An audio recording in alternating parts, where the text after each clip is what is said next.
Mesdames, Messieurs, bonsoir et bienvenue dans cette édition d'information. Tout d'abord, le ministre des Finances était ce matin à l'Assemblée nationale où il a présenté le projet de loi de finances 2020. Un projet de budget qui se chiffre à 2266,15 milliards de francs CFA, soit une hausse de 5,05% comparativement à celui de 2019. Compte rendu Adam Soumana et Ibrahim Abdou. Grandiose. Cette séance plénière à l'hémicycle de la représentation nationale a été, et quoi de plus normal, car il s'agit de la présentation solennelle du projet de loi des finances 2020, objet même de cette session qui se veut la dernière au titre de l'année en cours. Un exercice auquel s'est adonné le premier argentier du pays en faisant preuve de sa maîtrise des questions financières. Le projet de budget pour l'année 2020 est équilibré en dépenses. La recette à 2266,15 milliards de francs CFA.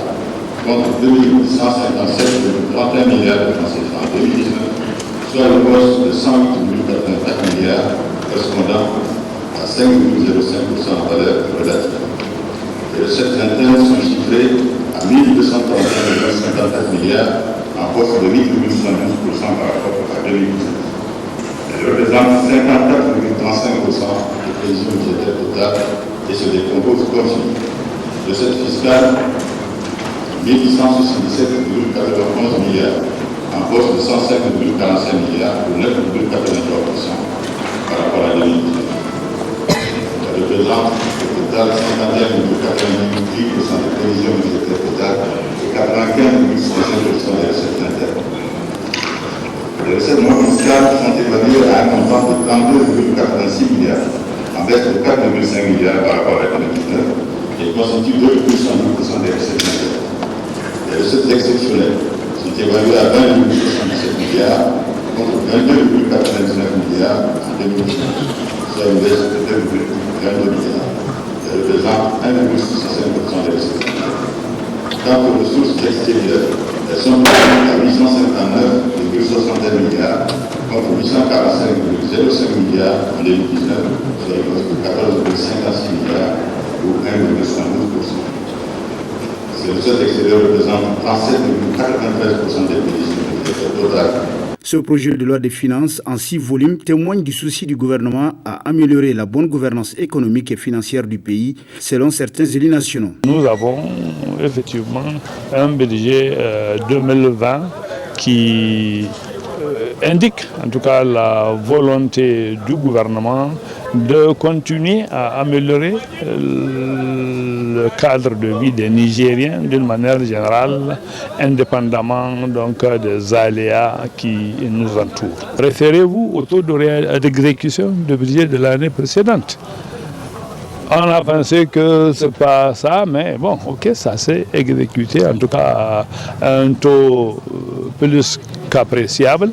Alors ce sont les mêmes gens qui ont confectionné le budget 2019 sur la base des mêmes, disons, critères. Je ne vois pas de raison pour que l'on émette un quelconque doute par rapport à sa faisabilité. Dans tous les cas, c'est eux qui n'ont pas intérêt à avancer quelque chose qu'on va leur projeter demain. Du côté de l'opposition parlementaire, l'on pense qu'il est encore tôt de faire une analyse pertinente de ce projet de loi des finances 2020. Quoi qu'il en soit, ce dernier fera l'objet de débats sans doute passionnants et riches au cours de la présente session parlementaire. Ensuite, l'Association nigérienne de droit constitutionnel a choisi pour la deuxième édition des journées scientifiques de droit constitutionnel le thème élection présidentielle. Un thème d'un grand intérêt pour le Niger qui se prépare pour les élections présidentielles de 2021. Hassan Saleh Mustafa et Sadoumi pour le compte-rendu. Examiner les principes qui permettent d'organiser des élections présidentielles crédibles et proposer, entre autres, une alternative pour des élections présidentielles au suffrage universel. Ce sont là quelques objectifs visés par l'Association nigérienne de droit constitutionnel en initiant ces journées scientifiques de droit constitutionnel qui portent sur le thème de l'élection présidentielle. Nous sommes à peu près à 1 an et demi des élections présidentielles et législatives au Niger. Nous avons porté notre choix sur l'élection présidentielle parce que c'est une élection phare et tout le monde connaît l'importance majeure de cette élection C'est ce qui nous a motivés à choisir le thème de l'élection présidentielle à l'occasion de cette deuxième édition des journées scientifiques de droit constitutionnel à Niamey.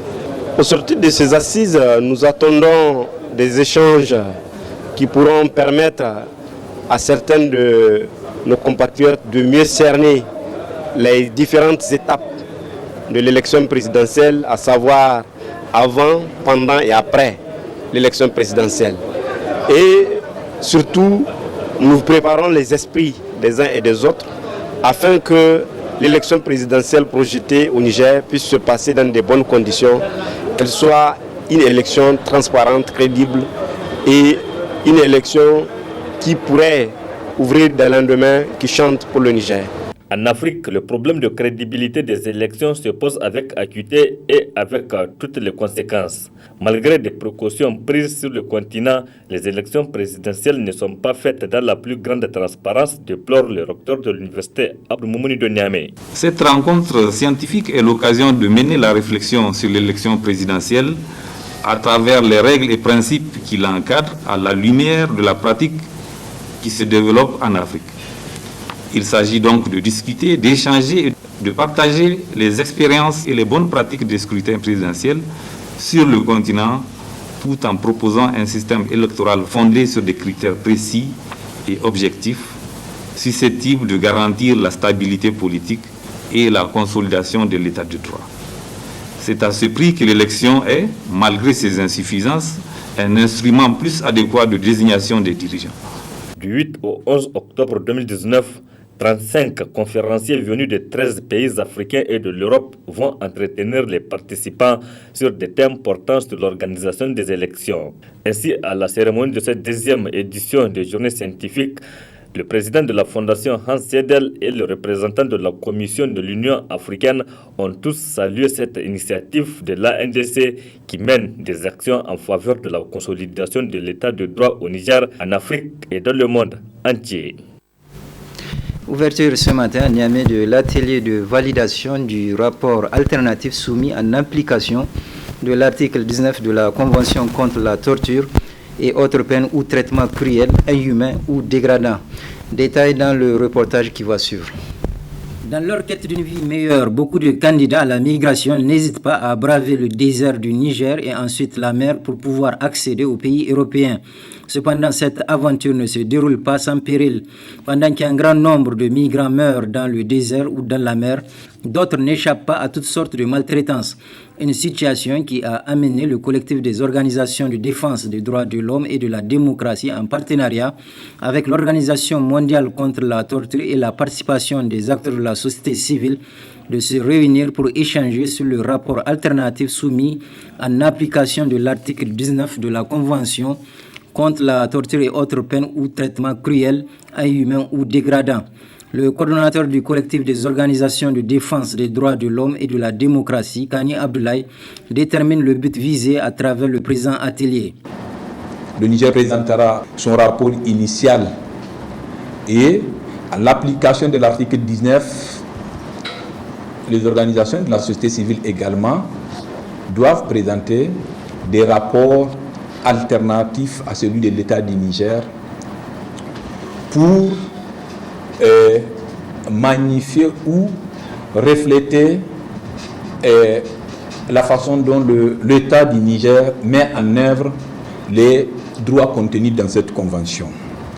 Et il vous souviendra que cette convention est entrée en vigueur, n'est-ce pas? C'est une convention des Nations Unies qui est entrée en vigueur le 26 juin 1987 et c'est en octobre 1998 que le Niger l'a ratifié et le Niger aujourd'hui aussi partie à son protocole facultatif. Parce que le Niger est parti à cette convention, à son protocole facultatif, le Niger doit soumettre un rapport et les organisations de la société civile également un rapport. De son côté, Isidore Nguele de l'Organisation mondiale contre la torture a relevé les traitements inhumains auxquels les migrants sont soumis. On a vu dans plusieurs pays, des pays comme le Tchad par exemple, restaurer la peine de mort à cause du terrorisme. On a vu des pays comme le Cameroun avoir des disparitions forcées dans des villages entiers dans la lutte contre le terrorisme. On a vu le Nigeria avec des kidnappings par centaines de jeunes filles lycéennes, le Niger qui a souffert profondément. Donc toutes ces grandes crises ont profondément affecté la marche des gouvernements africains vers une meilleure protection des droits de l'homme. La problématique aussi donc migratoire s'aligne, parce qu'entre 2015 et ces dernières années, des milliers d'Africains ont perdu la vie dans le désert et dans la Méditerranée à la quête d'un meilleur être. Dans la lutte contre ce phénomène irrégulier, on s'est retrouvé à une forme de criminalisation des migrants eux-mêmes. Et à la fois les États et les acteurs non étatiques constituent une forme d'étau qui resserre les migrants et qui remettent en cause leur dignité humaine. Enfin, à l'issue de cet atelier qui durera 2 jours, il est attendu la production d'un rapport alternatif enrichi qui viendra compléter celui de l'État en ce qui concerne le combat contre la torture et autres traitements cruels, inhumains ou dégradants. Le Niger, tout comme les autres pays du monde, n'échappe pas au mal de la corruption. Une situation qui a motivé l'État à mettre en place la haute autorité de lutte contre la corruption et les infractions assimilées. Alors, comment fonctionne la Halcia? Élément de réponse dans le reportage suivant. Depuis l'accession au pouvoir par le président Issoufou Mahamadou, un sujet récurrent est apparu dans plusieurs de ses discours. C'est celui de la lutte contre la corruption qui a étendu ses tentacules sur tous les pans de notre société. Une sorte de crise morale s'est emparée de beaucoup de Nigériens qui, il y a quelques décennies, étaient connus pour leur honnêteté. La corruption peut être entre autres définie comme l'action de détourner quelqu'un de son devoir pour l'engager à faire quelque chose contre l'honneur, moyennant finance. Aussi, pour lutter contre ce mal insidieux qu'est la corruption, la haute autorité de lutte contre la corruption et les crimes assimilés a été mise en place dans notre pays. Et dans notre environnement, la corruption peut prendre plusieurs formes, comme le précise le vice-président de la Halcia, Obandouma Salissou. Dans le cadre de l'élaboration de la stratégie de lutte contre la corruption, la Halcia a réalisé une enquête sur l'ensemble du territoire national. Et cette enquête a révélé que les pratiques de la corruption les plus répandues au Niger sont le trafic d'influence, le favoritisme, les fraudes, notamment dans les concours et examens, les commissions et les pots de vin, surtout les pots de vin. Voici un peu les pratiques que nous avons, qui sont classiques, en tout cas en ce qui concerne le Niger. Toute maladie peut avoir un remède. Il en est de même pour la corruption à l'endroit de laquelle la Halcia a mis en place un mécanisme de lutte. La Halcia peut être saisie sur la base de plaintes formulées par des personnes ou structures victimes de pratiques ou actes de corruption. Alors, on peut également être saisi à partir de dénonciations des personnes ou structures ayant eu connaissance des cas de corruption. Ça, ce sont des dénonciations. Il y a des plaintes et il y a des dénonciations. Au titre du traitement des cas de corruption, la Halcia dispose là également d'importants pouvoirs de police judiciaire, notamment les auditions. On fait des auditions. Il y a aussi l'identification, la localisation et la mise sous main de justice des biens provenant de la corruption. Il y a également la levée du secret bancaire. Donc on ne nous oppose plus maintenant avec la loi le secret bancaire. Et il y a aussi la saisine ou la saisie et la mise sous scellé, si vous voulez, des pièces à conviction. Cependant, pour beaucoup de Nigériens, la Halcia peut déceler et traiter des dossiers de corruption et transmettre au procureur qui, à son tour, peut les classer sans suite. À cette inquiétude, le vice-président de la Halcia répond en ces termes. Devant un dossier de corruption traité par la Halcia, est transmis au procureur de la République, comme je l'ai dit, la loi fait obligation aux autorités judiciaires d'ouvrir une information. Autrement dit, le procureur de la République ne peut juridiquement classer sans suite un dossier relatif aux infractions économiques et financières traitées par la Halcia. Plus encore, un grand nombre de Nigériens pensent que la Halcia est un instrument favorisant la justice à deux vitesses, ce qui n'est pas le cas selon Oubandouma Salisu. Les Nigériens maintiennent de fortes attentes à l'endroit de la Halcia, comme en témoignent les nombreuses plaintes et dénonciations qu'elle reçoit tous les jours. À ce niveau, je peux vous affirmer que chacune de ces plaintes ou dénonciations reçues par la Halcia est traitée avec professionnalisme et en toute indépendance. Juste pour vous dire que le président de la République ne s'est jamais ingéré. Depuis que moi je suis à la Halcia en 2011, je n'ai jamais été appelé à la Halcia pour un quelconque dossier. Encore moins le président, qui est mon patron. Donc le président de la République ne s'est jamais ingéré dans les affaires de la Halcia. Encore moins les membres du gouvernement. De surcroît, d'après le vice-président Oubandouma Salisu, la Halcia travaille sur plusieurs dossiers de corruption, dont entre autres celui de la fausse immatriculation des véhicules et celui de la fraude aux hydrocarbures. Enfin, selon le vice-président de la Halcia, Oubandouma Salisu, la lutte contre la corruption est un combat qui concerne tous les Nigériens, avec pour principal objectif la moralisation des actions de chaque individu au sein de la société. Nos reporters Marie-Christine Barmou et Aboubakar Soule nous font découvrir à travers le reportage qui va suivre l'utilité que renferme l'utilisation de l'outil de communication qu'est WhatsApp ainsi que ses inconvénients. L'utilisation des réseaux sociaux est de nos jours presque une nécessité, notamment pour les jeunes.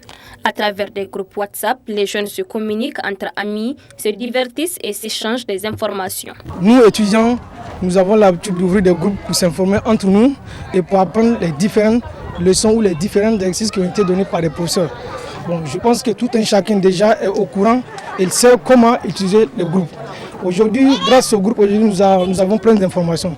Par exemple, ce matin même, nous avons eu l'information dans un groupe que nous avons ouvert, la famille ETEC, c'est-à-dire nous, les membres permanents de la deuxième année, où on nous a informé que voilà, il y a des cours, tel cours et tel examen qu'on devait faire. Bon, j'utilise WhatsApp, c'est-à-dire à propos des informations et sur des trucs d'islam, quoi. WhatsApp nous permet de communiquer, de transmettre des informations très importantes avec des amis, avec la famille. En particulier, on peut faire des rencontres à partir de WhatsApp avec des amis que vous ne connaissez pas. WhatsApp, ça réunit les gens à savoir connaître les inconnus, savoir être réunis dans un groupe, former une famille par l'amitié. Il y a beaucoup de choses sur WhatsApp. Cependant, force est de constater que l'usage des différents réseaux sociaux a une forte influence sur le mode de vie des jeunes. Les inconvénients sont multiples. Je vais en citer quelques-unes. Aujourd'hui, WhatsApp est utilisé par certaines personnes comme un outil de tricherie sans vexer mes amis. Et que nous remarquons aussi grâce au WhatsApp, on remarque aussi des images perverses que des gens envoient sur leur téléphone et des sites pornographiques, tout et tout. Voilà. J'entends des amis parler de ça parce que des fois, ils envoient des photos à leurs amis et les amis envoient ça à d'autres et ils partagent ça sur les réseaux sociaux. Comme des photos sexy, tout, etc. Ça dépend de la situation, quoi. Par ailleurs, il faut souligner que les réseaux sociaux ne devraient pas être une menace pour les jeunes si ces derniers en font bon usage. Ce journal est à présent terminé. Merci de l'avoir suivi et je vous souhaite de passer une excellente soirée.